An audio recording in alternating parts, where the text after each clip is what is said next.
I am in the middle of an anatomy dissection course right now, watching a human cadaver being dissected. It's like, there's just so many takeaways. That 3 immediate ones came up that I felt like I just needed to share.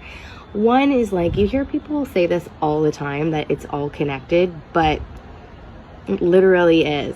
So kind of false to think about it like, oh, I have a pain here in my shoulder and it's just a shoulder problem.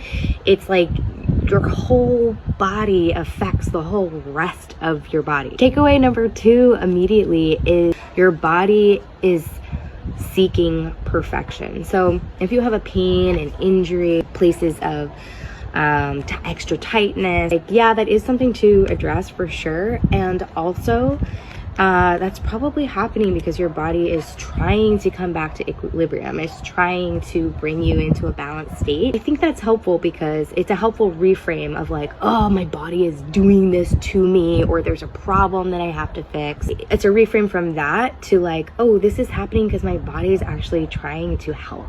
It's trying to make me functional. And the third is just that the body is precious. It's the thing that we have that allows us to do everything else. So we've just got to take care of it.